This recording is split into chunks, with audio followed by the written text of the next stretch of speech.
চাকরি করাবে, ছেলে আমাকে দেখবে, বৃদ্ধ বয়সে শক্ত করে ছেলের হাতটি যেন আমি ধরতে পারি।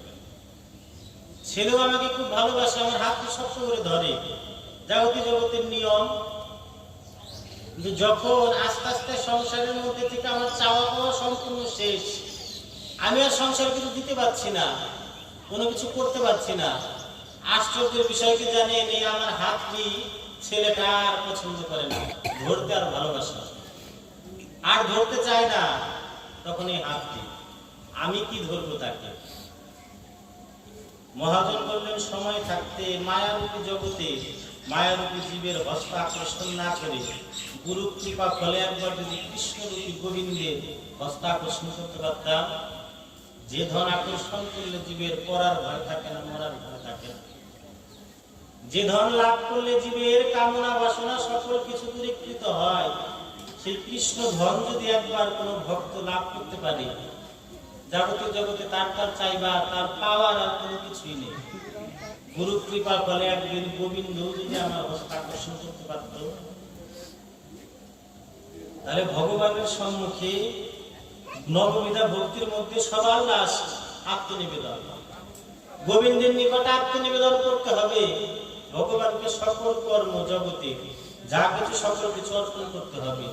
কিন্তু আমার মতো মূঢ় ব্যক্তি বুঝি না, যখন সকল কিছু শেষ তখন গিয়ে গোবিন্দের আত্মনিবেদন করি যে প্রভু, আর তো আমি কিছু বুঝতে পারছি না, এবার তুমি আমার উদ্ধার করো।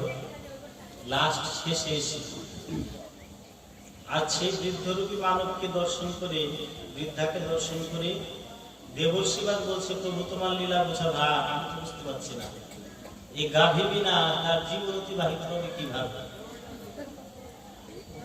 হাসতে হাসতে দেবর্ষিবাদের সম্মুখে দাঁড়িয়ে দাঁড়িয়ে গোবিন্দ বলে, প্রভু হরে কৃষ্ণ, দেবর্ষিবাদ আমি বড় ক্ষুধার্ত, আমার যে ক্ষুধা লেগেছে, কোথায় সেবা করতে বড় বলতো? দেবর্ষিবাদ বলছে, মর্তধামে কে তোমাকে ভালোবাসে? অট্টালিকায় সেবা পেলে না, বৃদ্ধার বাড়িতে জল ছাড়া আর কোনো কিছু পেলে না, এবার আবার কোথায় যাবে? গোবিন্দ হাসছে, মৃদু মৃদু হাসতে হাসতে বলে, মর্তধামে তো ভক্ত থাকে না, চলো তোমাকে এক ভক্ত দর্শন করিয়ে নিয়ে আসি, যে ভক্ত কৃষ্ণ বিনা আর কোনো কিছু বুঝে না।